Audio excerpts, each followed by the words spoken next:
요즘 우리나라에서는 이 대기업체 회장님들이 한평생 일구어 놓은 이 회사를 자녀들에게 물려주는 것을 볼 수 있습니다.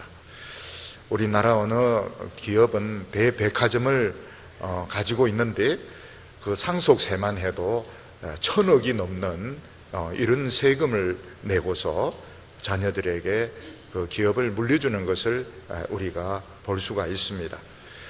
근데 우리가 한번 이렇게 생각해 볼 때 아버지가 자녀들에게 그 큰 회사를 통째로 물려주는 것이 더 나은가, 아니면 아버지가 한평생 살면서 갈고 닦았던 그 기술, 경영 철학, 어떤 이런 경영의 비법, 이런 것을 물려주는 것이 더 나은가, 이런 생각을 한번 해볼 수 있습니다.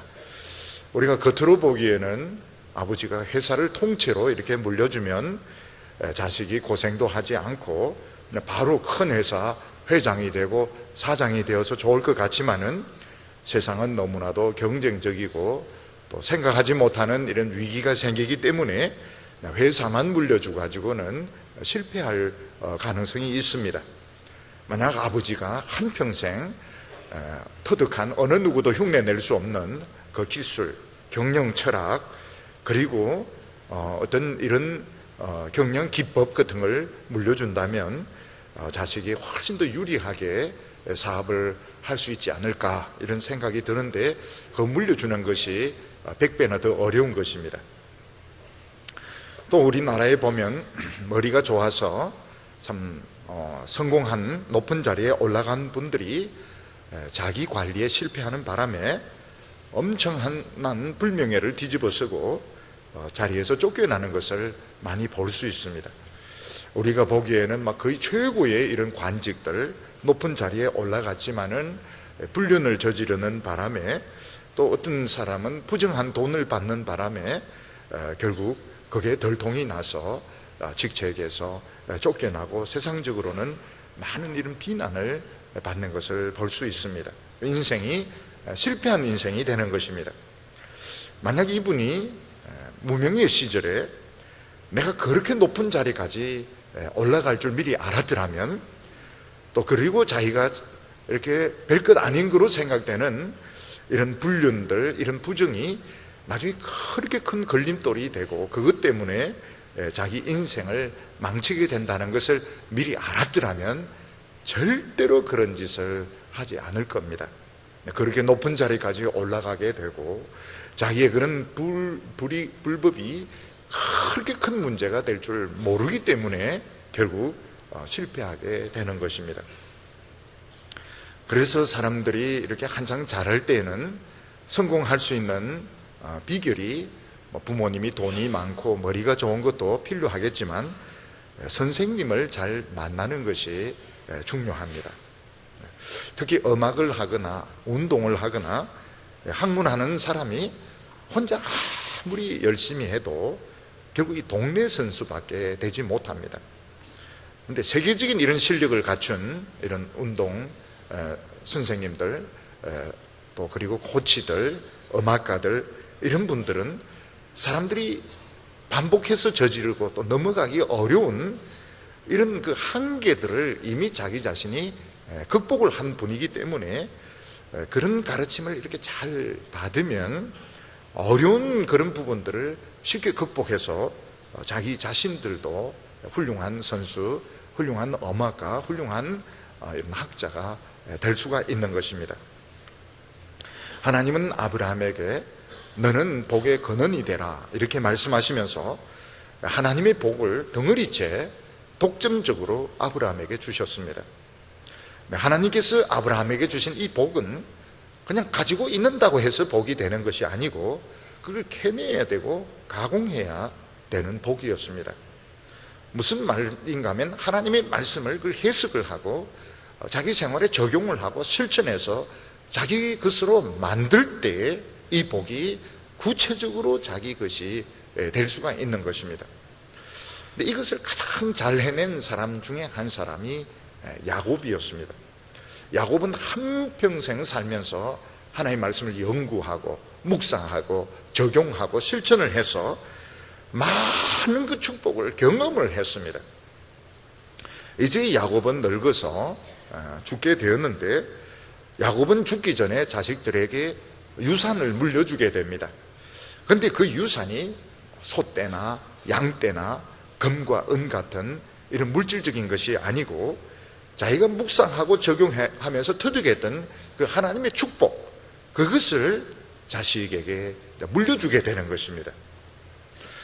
그런데 야곱이 자식들에게 준 이런 축복을 유심히 보면 어떤 것은 이 축복이 아니고 완전히 저주구나 하는 것을 보게 됩니다.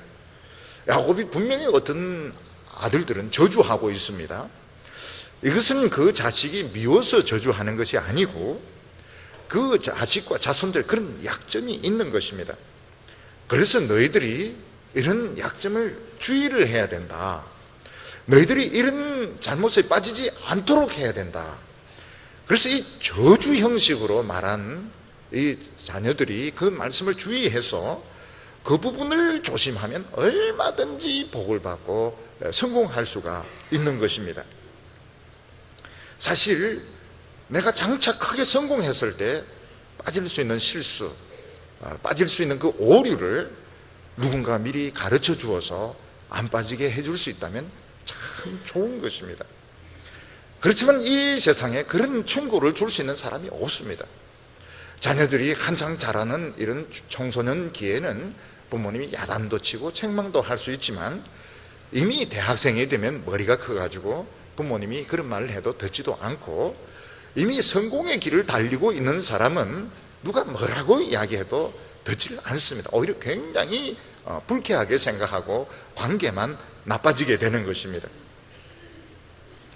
사람들 가운데는 아무리 유능하고 똑똑하다 하더라도 치명적인 결점을 가지고 있습니다.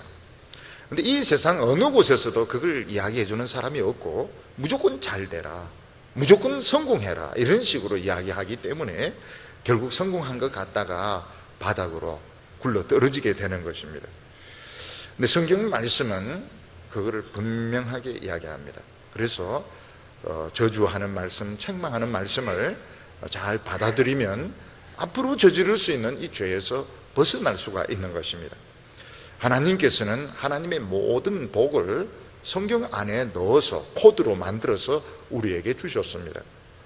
오늘 신자들, 기독교 신자들의 치명적인 문제가 뭔가 하면 성경을 그렇게 가치 있는 책으로 생각하지 않는다는 것입니다. 오히려 세상에 복이 있고 세상의 복을 차지하기 위한 격려의 말씀 정도로 생각하는 것이 오늘 기독교가 빈약하게 살 수밖에 없는 이유입니다. 또 하나는 설사 성경 안에 그렇게 하나님께서 복을 꽉 채워서 주셨다 하더라도 이걸 능숙하게 캐내어 가지고 해석하고 적용시킬 수 있는 그런 사람이 많지가 않은 겁니다. 굉장히 희귀한 것입니다. 네, 만일 우리가 이 성경에 대해서 똑바로 알기만 한다면 또 성경 안에 있는 진리를 자유자재로 꺼내어서 우리 삶에 적용할 수 있다면 우리 인생은 실패하지 않으며 최고로 아름답고 멋진 삶을 살 수가 있습니다. 오늘 첫 번째로 야곱은 큰아들 르우벤의 그 참지 못하는 그 성격을 저주하면서 축복을 시작하고 있습니다. 야곱은 죽기 전에 12아들을 다 불러놓고 한 명 한 명에게 서로 다른 내용의 축복을 하고 있습니다. 그런데 어떤 축복의 말씀은 좀 듣기에 굉장히 그 민망한 이런 그 저주의 말씀이 있습니다. 오늘 1절 말씀을 보면 야곱이 그 아들들을 불러 이르되 너희는 모이라, 너희의 후일에 당할 일을 내가 너희에게 이르리라 이렇게 말씀하고 있습니다. 야곱이 루벤에게 하는 말씀이나 그 둘째 셋째 아들에게 하는 그 축복의 말씀은 아주 상당히 듣기에 좀 거북한 이런 저주의 말씀, 책망의 말씀을 하고 있습니다. 이런 이야기 같으면 여러 아들들 모인 데서 공개적으로 할 것이 아니라 뒷방에 따로 조용히 오게 해서 개인적으로 하면 참 좋을 것 같은데 왜 이런 저주의 말씀, 책망의 말씀을 12아들이 다 모인 거기서 공개적으로 하는가? 그것은 이 아들만이 아니고 다른 아들들에게도 이런 성향이 다소간 있는 것입니다. 이 아들에게 이 성향이 제일 심하고 제일 두드러지고 또 다른 아들들에게도 이런 성향들이 어느 정도 있기 때문에 모든 이스라엘 사람들이 이런 부분은 주의를 해라. 주의를 하면 너희들은 능히 이 마귀의 시험을 이길 수 있다는 뜻으로 공개적으로 저주하고 책망을 하는 것입니다. 그래서 우리가 성경을 읽거나 또 설교 말씀을 들을 때에 책망의 말씀, 저주의 말씀을 듣게 될 때에 너무 그것을 기분 나쁘게 생각해서는 안 됩니다.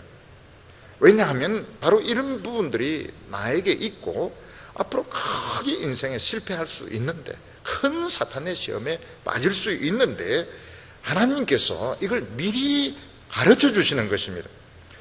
그래서 책망의 말씀, 저주의 말씀은 이 축복의 말씀입니다. 이건 죄를 예방하는 말씀이고, 그런 말씀을 듣고 조심하기만 하면 절대로 사탄의 궤에 안 빠지고 믿음으로 승리를 하기 때문에 공개적으로 이런 저주의 말씀, 책망의 말씀을 하는 것입니다. 야곱은 12아들을 축복하면서 루벤을 맨 먼저 축복하는데 사실은 저주의 말씀입니다. 아주 무서운 저주의 말씀에서부터 축복을 시작하고 있습니다.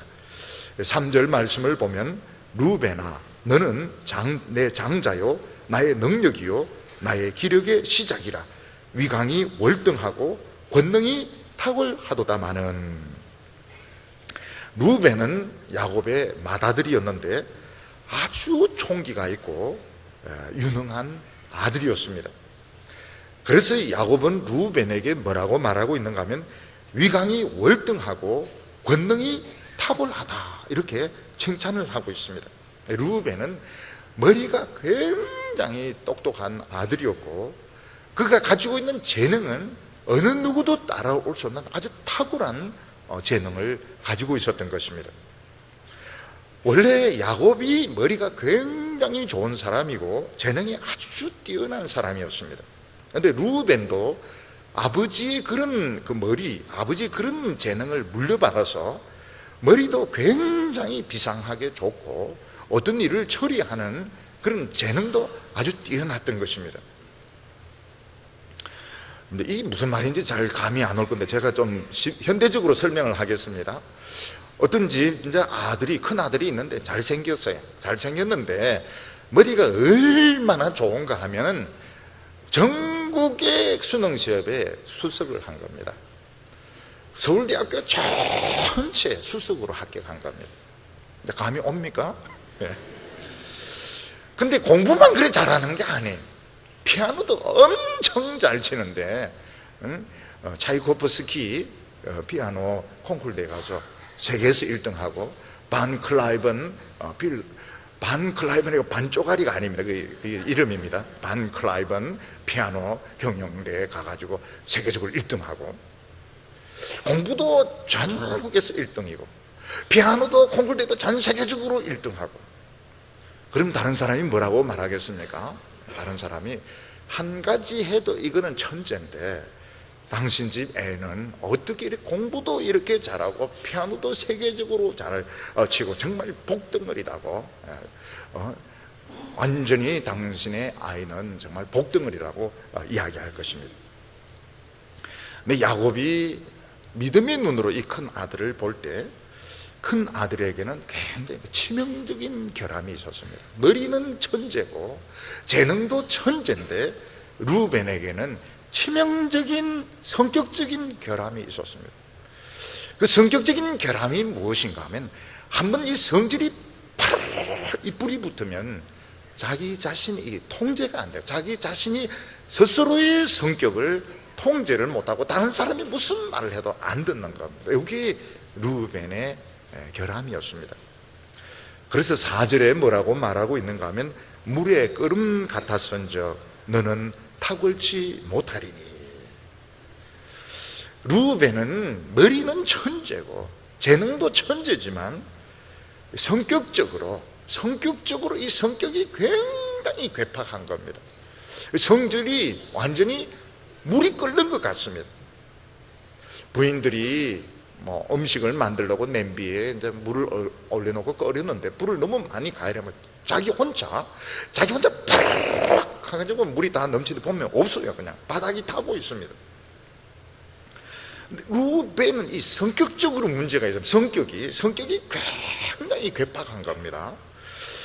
그래서 한번 이게 발동이 되면 막 이렇게 하는데 이게 절제가 안 되고 통제가 안 되는 것이 루벤의 문제였던 것입니다. 제가 이 대학교에 이렇게 입학을 해보니까요, 공부 잘하는 학생들이 많습니다. 공부 잘하는 학생들이 굉장히 많은데 그 학생들 중에서 이 끼가 있는 학생들이 있어요. 그래서 어떤 학생은 지금은 안 할 겁니다. 옛날에 보면 그 학생들이 포카에 빠진 애들이 있습니다. 포카, 카드죠. 포카에 빠지는데 등록금까지 다 집어넣는 애가 있습니다. 등록금까지 집어넣어가지고 졸업을 못해요. 시골에서 부모님은 졸업식으로 올라오는데 졸업을 못합니다. 왜냐하면 그 포카판에 그 등록금을 집어넣어가지고. 어떤 분도 이 도박에 빠진 분은 보면 3박 4일을 안 자고 화토를 이렇게 들고 있는 분이 계세요. 3박 4일을 기도해도 문제가 많은데 토끼 눈 해가 빨갛게 해가지고 3박 4일을 화토 짜가지고 막 그런 사람이 있습니다. 그럼 자기가 이 통제가 안 되는 것입니다. 또 학생들 중에 어떤 학생은 이 당구에 빠지는 학생이 있습니다. 당구만 수업도 빼먹고 막 당구만 하는 이런 학생도 있고, 그 중에 아주 안 좋은 학생은 성적으로 이렇게 빠지는 사람이 있습니다. 루벤은 야곱의 이 맏아들인데 좀 조숙한 편입니다. 애가 좀 덩치도 좀 크고 좀 조숙한 편인데, 루벤은 어렸을 때부터 끼가 아주 심한데 이게 성적으로 이성에 대해서 유난히 집착을 하고 유난히 관심이 많고 눈도 빨리 뜨고 이런 성격을 가지고 있었던 겁니다. 그래서 들판에 나가도 다른 애들은 뭐 토끼풀 같은 거 뜯어오고 이러는데 루벤은 최음제, 맨드레이커, 이 성적인 이런 홍분을 이런 걸 뜯어오는 거예요. 애가 예를 들어서 가방 속에 보면 막 성인 이런 잡지 같은 거 넣어가지고 다니고 막 이상한 물건 같은 거 이런 식으로. 그러니까 루벤은 머리는 굉장히 좋은 거예요. 재능도 굉장히 뛰어난 겁니다. 근데 이 끼가 어느 쪽으로 발동이 되는가 하면 이성에 대해서 굉장히 관심이 많고 집착이 많고 결국 이것 때문에 일을 저지르게 되는 겁니다.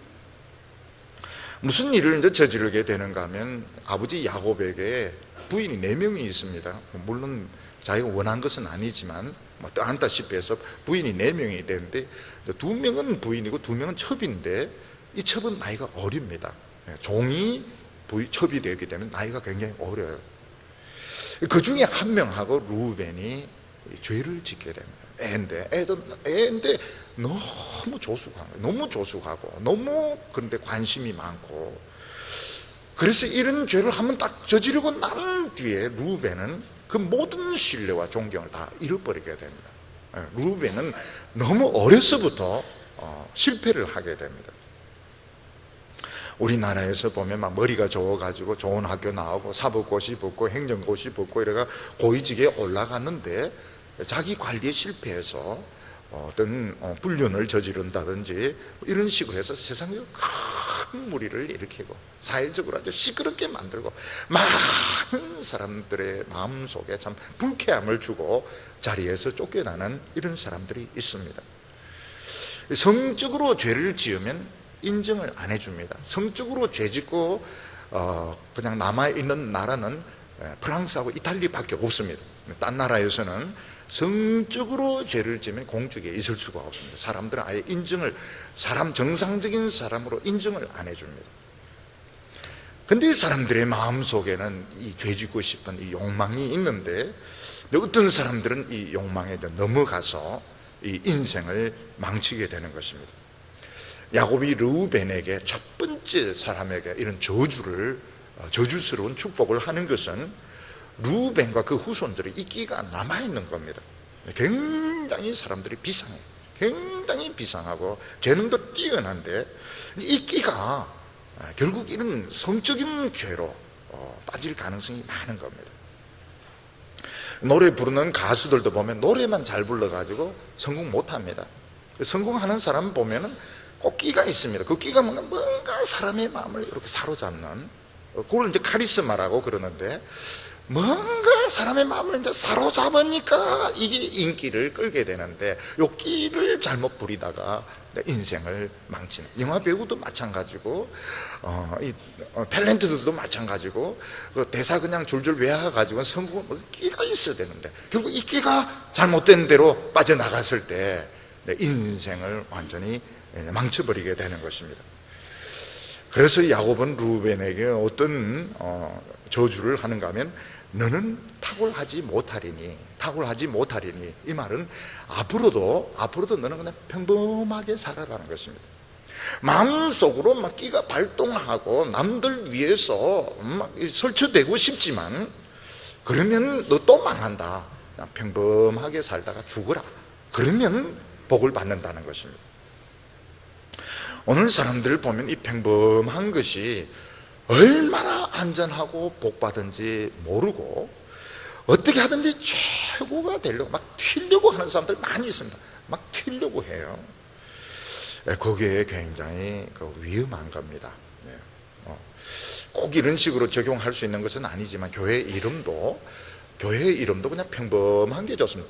동쪽에 있으니까 동부 이런 게 좋지, 반짝반짝 빛나는 교회라든지 뭐 한들 흔들리는 교회라든지 자꾸 막 튀려고 해요. 튀려고, 목회자들도 막 튀려고 이러는데 그게 얼마나 위험한지, 진짜 이걸 아는 사람은 어떻게 하든지 평범하게, 그래서 살아남는 겁니다. 평범하게 무채색처럼 그렇게 해서 살아남는 것입니다. 막 튀는 사람들 보고 막 이러면, 아이고 저 사람 참 저 왜 저래 튀나 이런데, 얼마 안 가면 결국은 실패를 합니다. 막 튀고 설치고 막 이렇게 하다가 결국은 걸려드는 것입니다.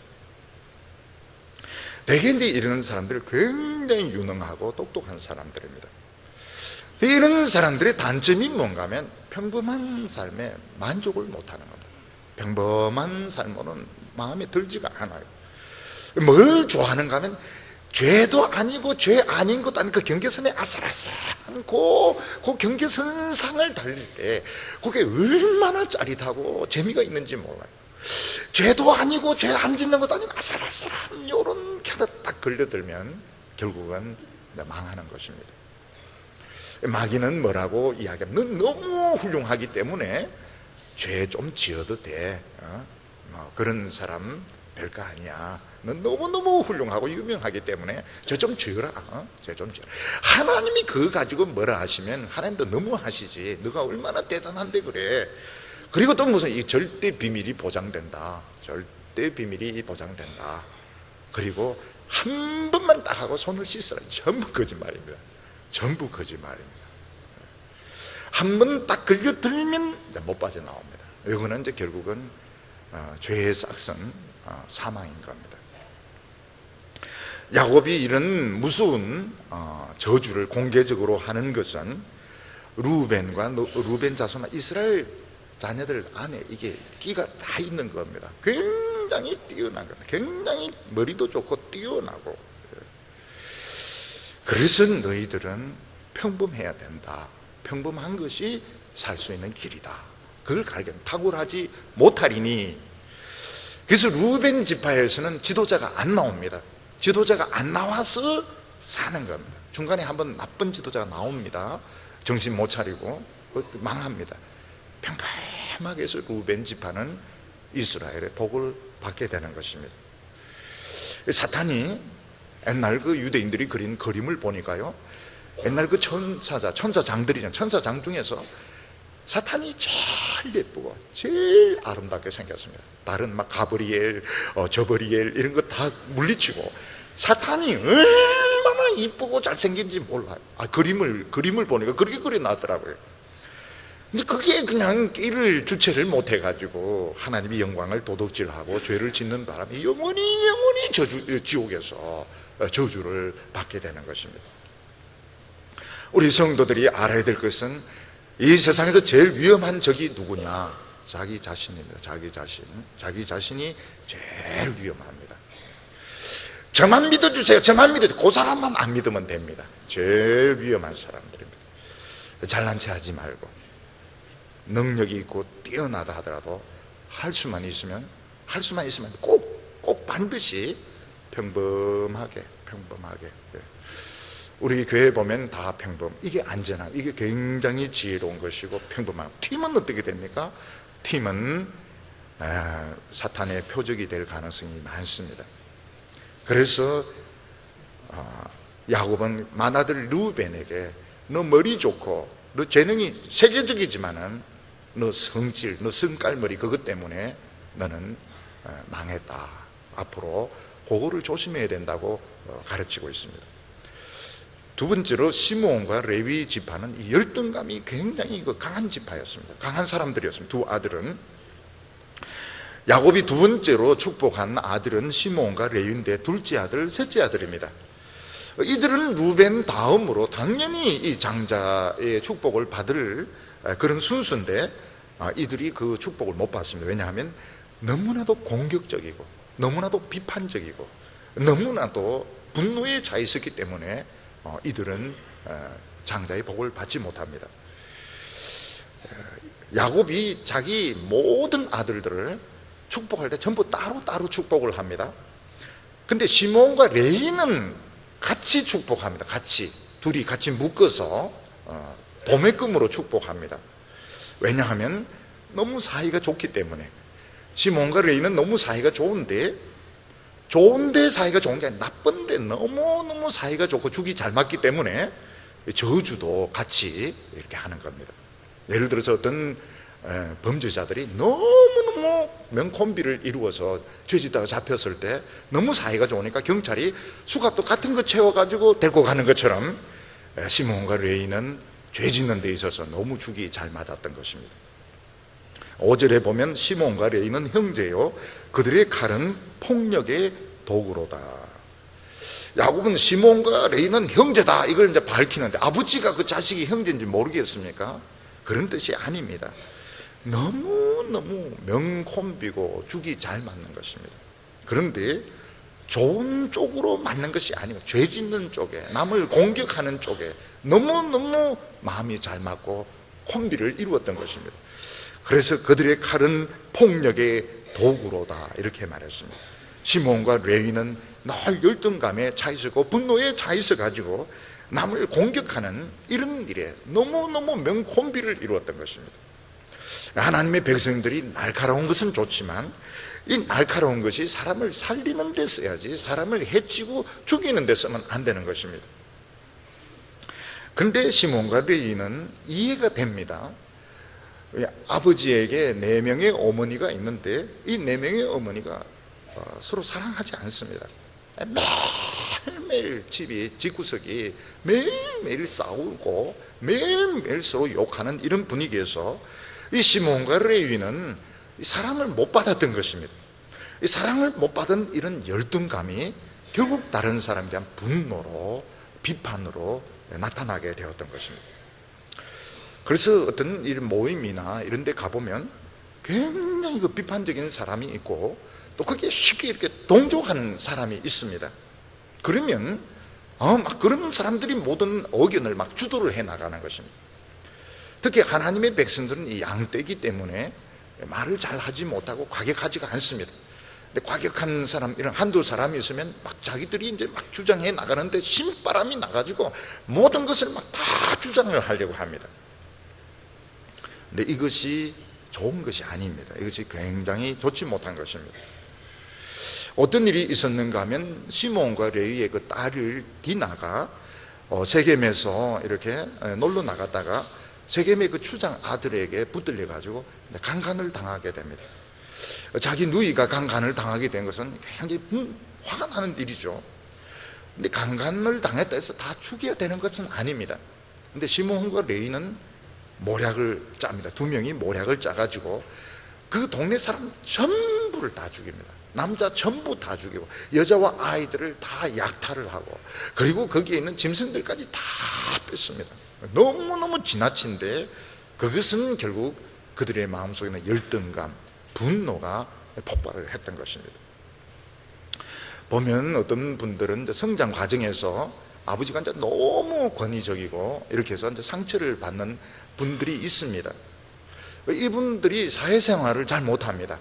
왜 사회생활을 잘 못하는가 하면 자기 밑에 있는 사람은 참 잘해줍니다. 너무 잘해줍니다. 그래서 경비라든지 청소하는 분들에게 잘해주는데 위에 그 상사는 대들고 싸우는 것을 정의라고 생각합니다. 그래서 상사에게 막 싸우고 따지고 막 이렇게 하는데 위에 상사들이 굉장히 싫어하죠. 그래서 사회생활을 하는데 실패를 하게 됩니다. 여성들 같은 경우에도 아버지가 이렇게 오랫동안 병으로 누워서 수입이 없다든지 아니면 뭐 알코올 중독에 빠졌다든지 아니면 돌아가셨다든지 이렇게 하면 이제 여성들은 크면서 이제 아버지 사랑으로 이제 크고 아버지 같은 이런 남자를 이제 택하려고 하는데 그런 기준이 없는 것입니다. 그럼 나중에 결혼을 하면 남편에게 완벽한 걸 요구합니다. 완벽한 거. 돈도 잘 벌고 깨끗하고 기도도 잘하고 찬송도 잘 부르고 그런 남자가 없습니다.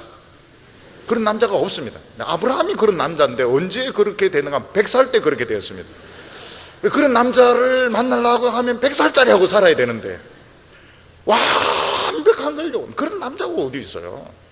밖에 돈 잘 벌면 좀 더럽고 추죽고 이런 것이고 돈 못 벌면 좀 깨끗하고 이런 것이고 교회 봉사 잘 하면 돈도 좀 못 벌시고 이런 완벽한 남자를 요구하는데 막 다리도 막 씻어가 껍질도 벗기고 애들도 막 목욕을 10번씩 시키고 이러는데 머리 빠질 정도로 머리 감기고 이러는데 그게 다 분노에서 열등감에서 나온 것입니다. 6절에 내 호나 그들의 모의에 상관하지 말지어다. 내 영광아 그들의 집회에 참여하지 말지어다. 그들이 그들의 분노대로 사람을 죽이고 그들의 혈기대로 소의 발목 힘줄을 끊었음이로다. 야곱은 내 호나 그들의 모의에 상관하지 말라고 말하고 있습니다. 왜냐하면 하나님의 백성들은 이 비판적인 모임들, 남을 욕하는 이런 그 대화에는 스피릿이 맞지 않습니다.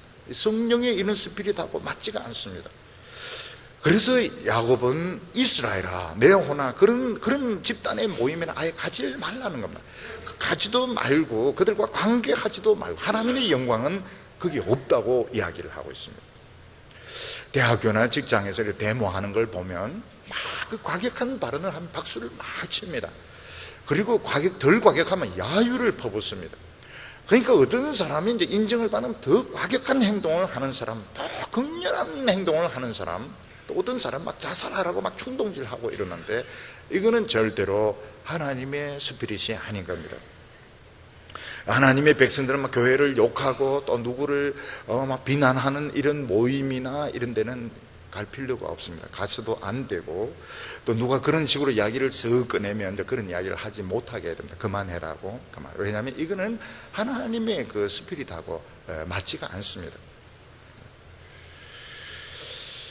여기 보면 소의 그 발목 힘줄을 끊었다 이런 말을 하고 있습니다. 소의 발목 힘줄을 끊었다. 하나님께서는 이스라엘 백성들에게 가나안 땅에 들어 말의 힘줄을 끊으라. 말을 믿지 말고 하나님을 믿도록 말을 장애로 만드는 것입니다. 근데 소의 힘줄을 끊으라 이런 말은 안 했습니다. 소는 군사력하고는 별로 도움이 안 되니까요. 근데 시므온과 레위는 너무 철저하고 너무 거룩한 겁니다. 그래서 내 여동생을 겁탈했다. 이거는 불이고 죄다. 이 죄는 씨를 말려야 된다. 그래서 죄와 상관없는 세겜 사람들을 다 죽이는 겁니다. 다 죽이는. 할 필요 없는 것까지 다 해버리는 것입니다. 그래서 분노로 일하는 사람들은 남의 작은 실수나 허물을 용납을 못합니다. 참지를 못합니다. 막 그거에 대해서 굉장히 지나칠 정도로 바로 잡으려고 지나칠 정도로 이것을 비난하는데 이것은 자신의 그 열등감에서 분노에서 나온 것입니다. 그래서 이 어떤 의견이라고 하는 것은 어디까지나 의견에 거치는 것이지 상대방이 받아들일 수도 있고 안 받아들이는데 몇 번, 세 번, 네 번 이야기하고 안 되면 막 소리를 지르고 이런 것들은 다 좋은 것이 아닙니다. 요즘 우리 교인들은 막 그런 분이 한 분도 없지만 어떤 분이 자기 주장을 세 번, 네 번 얼굴이 빨개서 이렇게 하면 옆에서 뭐라고 말합니까?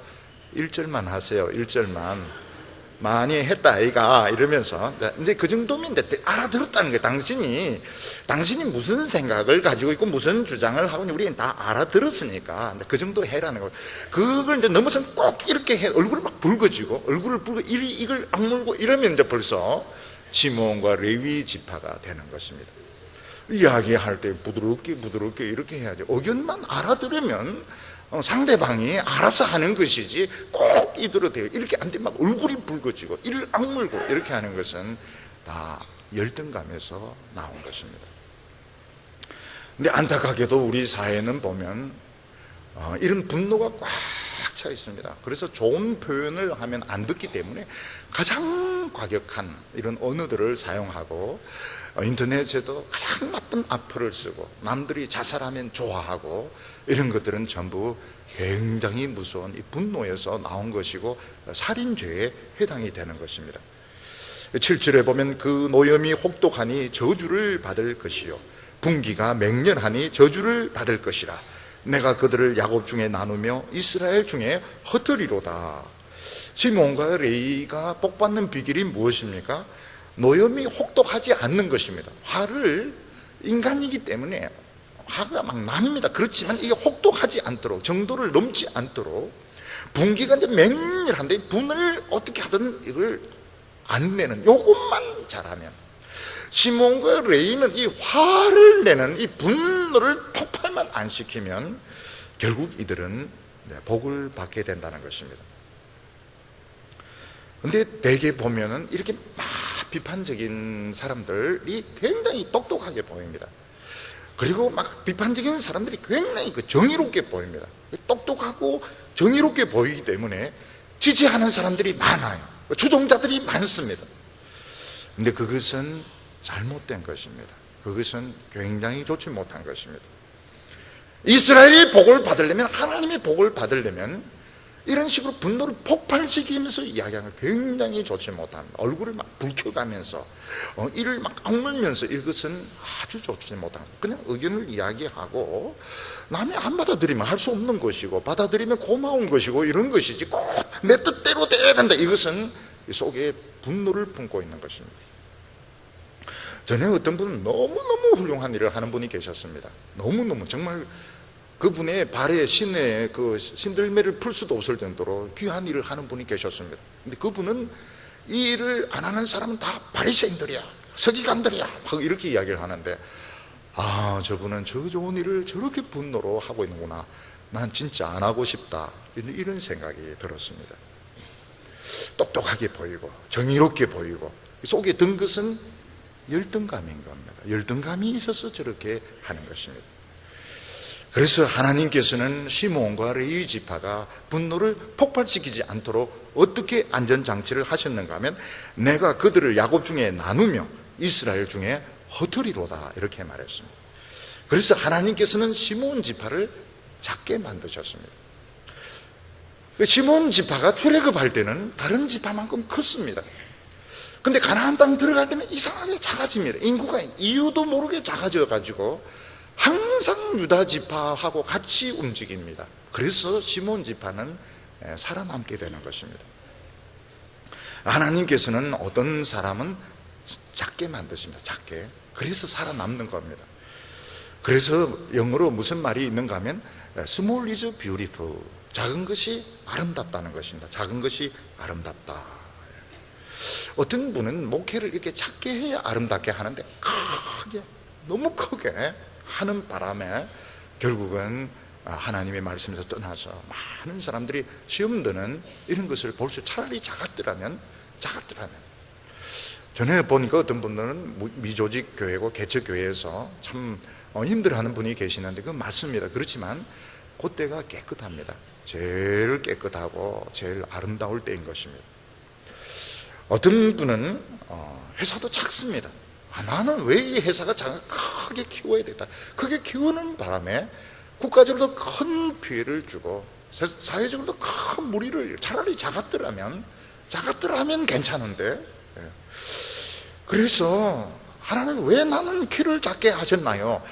작아야 사는 겁니다. 그 사람이 막 크게 이래가지고 널씬하게가 돌아다니고 말이죠. 이렇게 하면 시험에 빠질 수 있기 때문에 작게 하신 거라. 회사도 작고 교회도 작고 키도 좀 작고 집도 좀 작으만 하고 이렇게 해서 하나님께서 너무 끼가 많으니까, 키가 작으니까 끼도 안 통하는 겁니다. 그래서 시몬 지파는 살아남게 됩니다.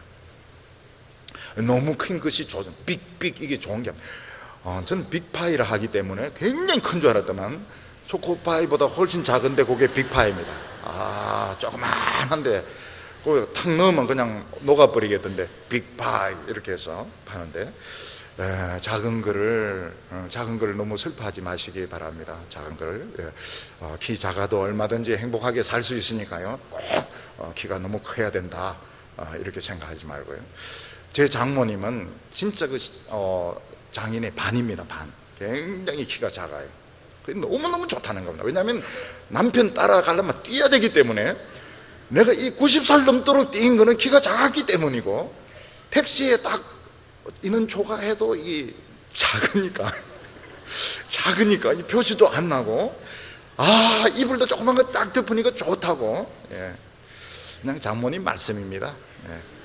너무 막 교회에 10,000명 넘어야 되고, 정신 나간 짓이죠. 정신 나간 짓이고 자신들의 그 분수를 모르고 하는 것입니다. 시몬은 작아서 살아남았습니다. 하나님은 레위 지파는 흩어버렸습니다. 레위 지파는 작은 것도 아니다. 아주 분해시켜 버립니다. 그래서 이스라엘 전체에 흩어져서 율법을 가르치고 상담하고 그리고 제사를 드리고 이렇게 해서 레위 지파는 살아남게 됩니다. 레위 지파는 아예 자기 재산이 없습니다. 그냥 남들이 주는 그 11조를 가지고 살면서 레위 지파는 정말 그 하나님의 축복의 통로로, 옛날에는 이 분노의 칼날이었지만 축복의 이런 도구로 레위 지파는 사용하게 되는 것입니다. 대개 목회자들 보면은 참 세상 일에 만족 못해서 목회하는 분이 계신데 굉장히 위험합니다. 별거 아닌 평범한 것으로 만족 못하고 막 자꾸 이제 일을 벌리고 이거 위험합니다. 흩어져 버려야 되고 작아져 버리고 이렇게 해서 남에게 피해를 주지 못해 열등감으로 분노로 일을 못하도록 하신 것입니다. 오늘 여기 이제 세 번째는 유다 지파가 장자의 복을 받게 됩니다. 우리가 알아야 될 것은 이스라엘 장자는 하나가 아닙니다. 장자가 여러 개가 있습니다. 유다 지파는 영적인 장자입니다. 물질적인 장자는 요셉입니다. 또 하나님께 예배드리는 장자는 레위 지파입니다. 장자가 여러 개가 있습니다. 근데 그 중에서 유다 지파는 영적인 축복을 물려받게 됩니다. 근데 이스라엘 12아들들 중에서 하나님의 이 장자의 복과 제일 거리가 먼 사람이 유다입니다. 왜냐하면 유다는 아예 이 복을 포기를 했습니다. 아예 가치를 인정하지 않고 아예 가난한 사람이 돼서 신앙 팔아먹고 가난에 가서 가난한 여자하고 결혼하고 가난한 자식들도 가난한 여자하고 결혼시키고 아예 이 하나님의 이 말씀의 축복, 아브라함의 축복을 아예 믿지를 않았습니다. 그런데 그 유다가 거기서 큰 사고를 당하게 됩니다. 굉장히 큰 사고를 당합니다. 입에 담을 수 없는 이런 사고를 당하고 내가 이러다가는 지옥에 가겠구나. 돌아옵니다. 돌아오는데 확실하게 하나님의 말씀으로 돌아옵니다. 그러니까 이 유다는 좀 확실한 것, 타락할 때는 확실하게 타락하고 돌아올 때는 또 확실하게 돌아옵니다. 철저하게 이 말씀을 믿고, 그리고 이제 양식이 떨어져서 애굽에 이제 양식을 구하러 갈 때 애굽 총리가 굉장히 까다롭게 굴면서 막내 아들 베냐민 데려오라, 베냐민 데려오라. 아무도 책임 안 지는데 유다가 자기가 종될 각오를 하고 딱 나가가지고 결국 이 문제를 해결을 하게 됩니다.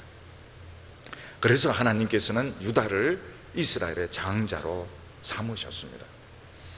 하나님께서는 처음부터 모범적이고 착실한 이런 사람도 좋아하십니다. 오늘 또 설교를 잘못 들어가지고 내가 지금까지 모범적이고 착실했는데 다 헛것이야, 이제부터는 내가 유다처럼 나가겠다, 그거는 반항하는 겁니다. 그거는 더 좋지 못합니다. 설사 좀 삐딱하고 정신 못 차리고 방황했다 하더라도 돌아올 때 확실하게 돌아오면 하나님이 그 사람을 딱 붙잡아 주셔가지고 축복을 하십니다. 과거를 이야기할 필요가 없습니다. 과거가 모범적이었느냐 삐딱했냐 그게 중요한 것이 아니고 지금 확실하게 돌아왔을 때 하나님은 장자의 복을 주시는 것입니다. 그래서 우리 성도님들 중에서 옛날 나를 좀 돌이켜 볼 때 굉장히 좀 삐딱했다, 좀 많이 좀 헤맸다, 그런 분들은 장자가 될 가능성이 있습니다. 오늘 은혜를 많이 받으시기를 바랍니다. 이래가 안 되겠다, 정신 차릴 때 확 차려버리니까 하나님 최고의 복을 주시는 겁니다. 8절과 9절 보면 유다야 너는 내 형제의 찬송이 될지라 내 손이 내 원수의 목을 잡을 것이요 내 아비의 아들들이 내 앞에 절하리로다. 유다는 사자 새끼로다. 내 아들아 너는 움킨 것을 찢고 올라갔도다. 그가 엎드리고 웅크림이 수사자 같고 암사자 같으니 누가 그를 범할 수 있으랴. 유다를 축복하면서 이제 저주를 하지 않습니다. 물끄름 같아서니 이런 이야기 하지 않습니다. 내 형제의 찬송이 될지라. 유다가 한때는 정말 삐딱한 사람이었습니다. 요셉 팔아먹자 다 유다가 한 죄아닙니다. 세상으로 흘러갔습니다. 정말 말로 형언할 수 없는 그런 죄에 빠졌지만은 돌아올 때 하나님의 말씀으로 확실하게 돌아왔을 때 유다는 찬송의 이런 복을 받게 된 것입니다. 이 어거스틴이라는 사람도 진짜 많이 방황했습니다. 많이 방황해, 조로아스트교, 그 다음에 플라톤의 철학, 수사학 막 헤매고, 그리고 사생아도 낳고 이러다가 돌아올 때 철저하게 성경으로 돌아옵니다. 그래서 어거스틴이 중세를 연결하는 최고의 신학자가 되는 겁니다. 하나님께서는 유다를 어떻게 축복하고 원수의 목을 잡을 것이며, 어떤 원수도 유다를 이기지 못합니다. 싸우려고 하는데 목이 막 막혀가지고 멱살이 잡혀가지고 꼼짝도 못해요. 그리고 내 형제들도 아비의 아들들도 다 너에게 절을 하면서 너의 그런 영적인 권위를 인정하게 된다는 거예요. 왜냐하면 확실하게 돌아오니까, 확실히 이 말씀의 권세, 성령의 역사가 있으니까 인정을 하게 되는 것입니다. 그러면서 야곱은 유다를 축복하면서 이미지를 사용합니다. 어떤 이미지를 가지고 사용을 하는데 두 가지 의미입니다. 하나는 동물이고 하나는 식물입니다. 동물 중에서 이 사자의 이미지를 가지고 축복을 합니다. 너는 어린 사자 새끼 같다. 웅크리고 일어서는 것이 수사자와 같고 암사자와 같다. 이 사자는 짐승 중에서 제일 힘이 센 이런 짐승입니다. 사자의 복을 줍니다. 그리고 식물들 중에서 보면 제일 달콤하고 제일 열매를 많이 맺고 술을 만들었을 때 최고의 고급 술이 포도입니다. 포도. 그래서 포도의 축복, 동물 중에는 사자로, 그리고 식물 중에는 포도나무의 복으로 유다를 축복을 하게 됩니다. 그래서 어느 지파에게 그림이 딱 걸리는데 사자 3마리가 있는 겁니다. 새끼 사자, 수사자, 암사자, 그런 그림이 있으면 무슨 지파입니까? 사자 지파가 아니고요, 유다 지파입니다. 유다 지파. 유다 지파의 상징은 라이언, 사자인 것입니다. 새끼 사자는 지금 경험은 좀 부족하고 좀 서투르지만 나중에 왕이 될 겁니다. 나중에 정글의 왕이 될 겁니다. 수사자는 지금 전성기를 누리고 있습니다. 아무도 못 건드립니다. 수사자는 못 건드립니다. 그리고 암사자는 뭡니까? 살림꾼입니다. 사냥은 암사자가 다 합니다. 수사자는 폼 잡고 있고 암사자가 사냥 다 해가지고 가족들에게 실속이 있는 이 사자 3마리를 가지고 축복을 하고 있습니다. 짐승들 중에서는 보면 하이에나나 표범 같은 거 사냥해놓고 뺏기는 경우가 있습니다. 사자는 절대로 뺏기지 않습니다. 힘이 있기 때문에 절대로 뺏기지 않습니다. 유다는 사자 새끼로다. 내 아들아 너는 웅킨 것을 찢고 올라가도다. 유다에게 준 이 사자의 이 정복력은 영적인 정복력입니다.